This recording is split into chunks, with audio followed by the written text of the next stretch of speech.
Okay, Pisces, what's going on, y'all? So this video is exclusively for you all, and I want to continue speaking about how the moon is very instrumental in the decision-making process for Pisces people. And reason being is because it rules over the subconscious mind rules over the 12th house, and 12th house rules over Pisces. So we're in our mind a lot, we're in our brains a lot, and the shift of the moon traveling through the other signs it makes us subjective. So it makes us go with the flow. It makes us feel, we think about what we feel is in the air at the particular moment. So, and I was having a conversation with someone, and it was, we were joking around, but we were serious, and it was real shit how we was, how people just grab streams of information out of the air and claim it for themselves, right? And that's kind of like how we do things, all of us, whether we want to admit it or not. That's how we operate. But who else is going to claim it, right? Someone has to claim it, or it's just a thought without a capsule, without anyone to embody it, right? So it's kind of like Tesla, all of the great inventions that Tesla came up with, right? And this is not a shot to knock Tesla or whatever the case may be. I admire all of the stuff that he's done.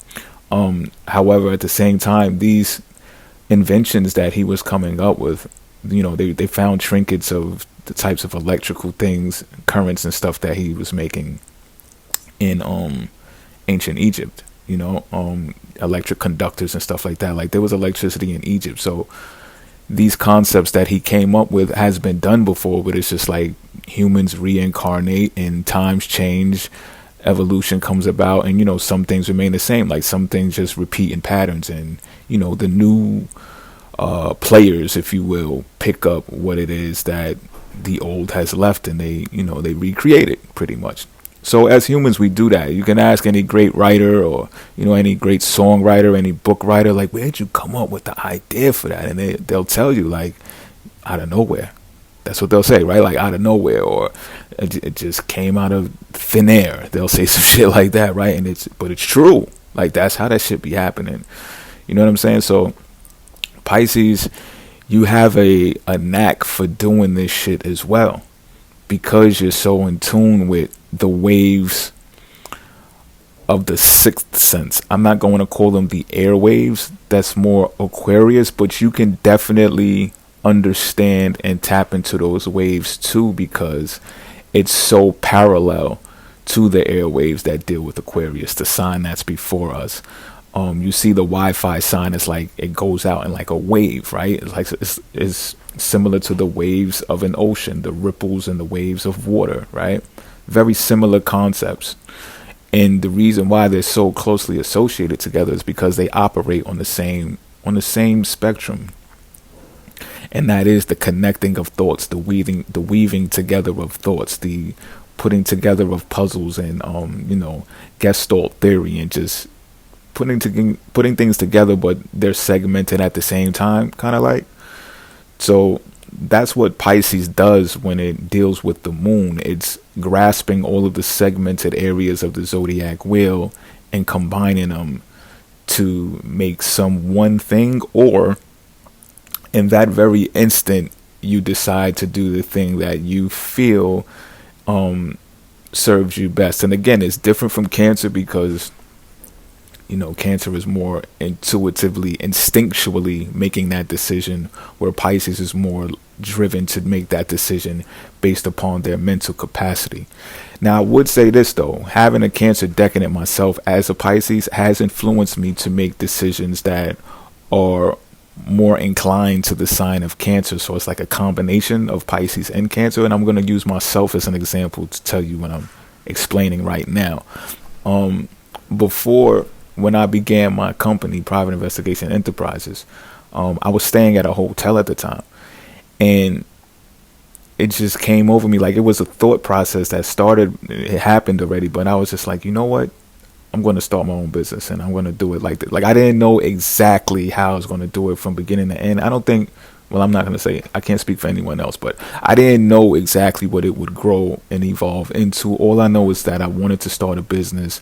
I wanted it to be related to um, film and depictions of imagery in some type of way that I could bring across messages, right? Um, so hence the name Private Investigation Engagement Investigation Enterprises, right? Um, that comes from being a Pisces alone. You know what I'm saying? Being private, having the ability to have my own private solitude, if you will, or ability to keep matters private as much as I possibly can if I choose to do so, right? So, I've read somewhere that, you know, when you have private clubs or private organizations or private memberships, you can't get like weeded out or, you know, like a victim of gang stalking and stuff like that the way other individuals would, because you're kind of like protected by that type of organization that you set up for yourself. So this also helped in my decision. But check this out, right? When this occurred, I did the natal chart for my business. Now, at the time when I made this business, I wasn't doing astrology.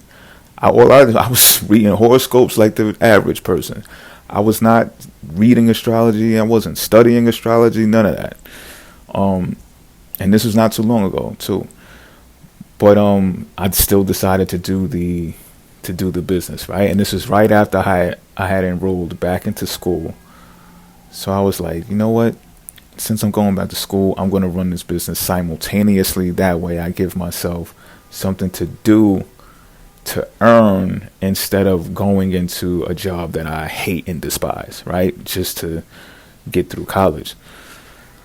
So when I did this, I looked back, I backtracked after studying astrology, of course, and I said, all right, let me find the natal chart of my business. So I look it up, right?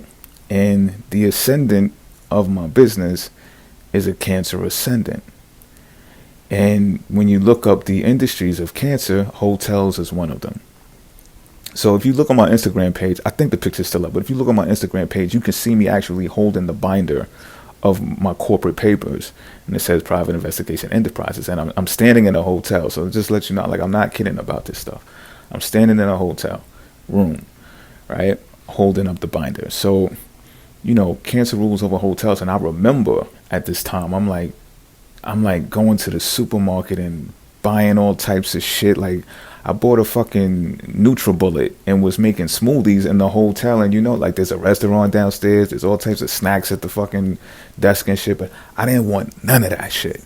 You know what I'm saying? Like, I just did not want none of that shit that was in my immediate vicinity. They had like this Turkish spot down a block around the corner. They had the 7-Eleven on the other corner.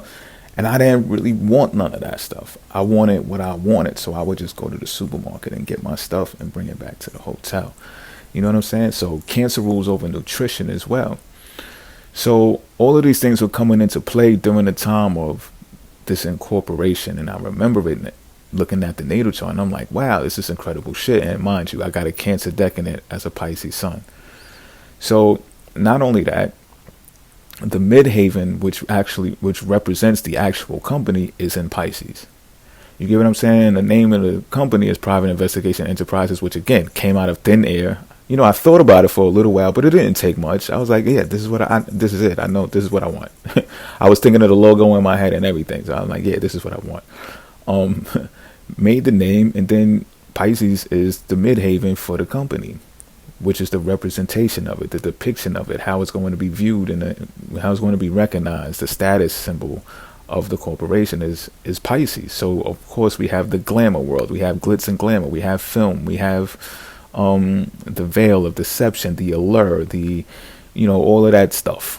That photography and pictures and all that stuff that comes with Pisces, right? Vision and stuff like that, psychic abilities and shit.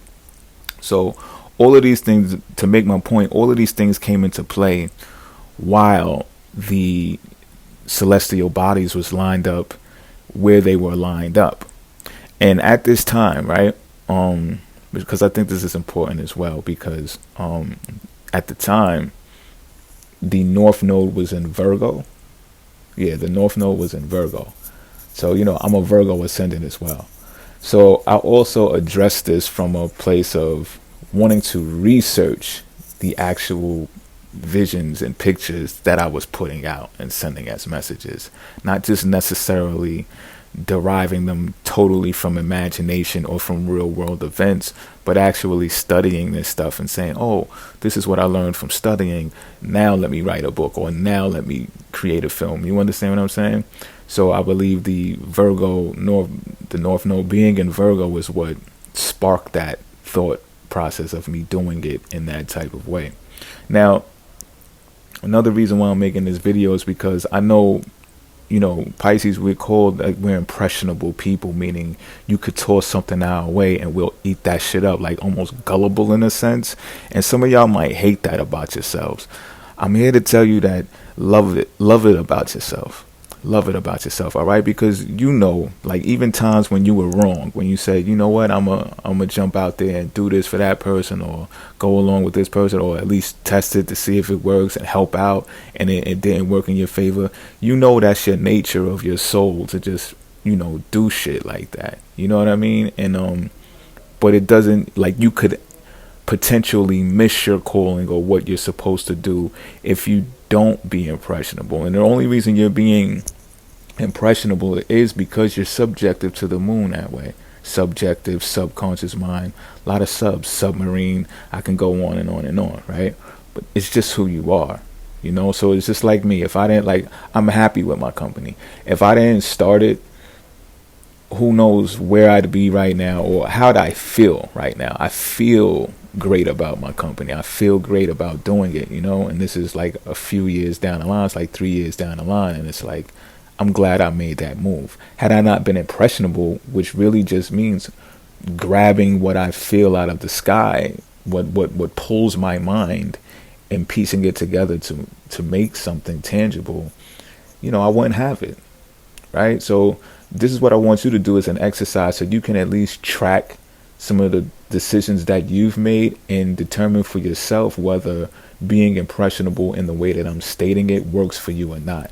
And that is, find anything that you've done, whether it's recently or back in the days, that you can track to the date, whether it's signed a contract, whether it's signed a lease, whether it's anything that is documented with the date and the date, so you can actually track it in the ephemeris and conjure and make up a natal chart for that day, and see where the celestial bodies were on that day, and see how it relates to your natal chart.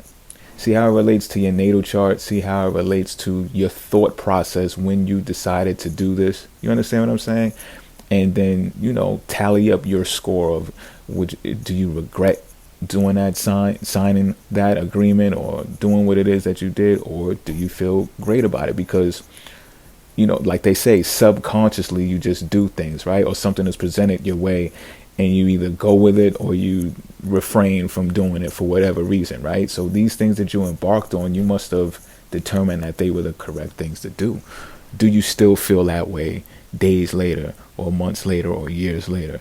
Let me know what you come up with, because maybe you do hate being impressionable, and what it really is that going with the flow, or pulling things out of the sky and putting it together and because it makes so much sense to you, because it's in the moment, like being in the moment, like that feel that you get from being in a moment. Do you regret that, or regret those moments, or do you appreciate them later on down the line?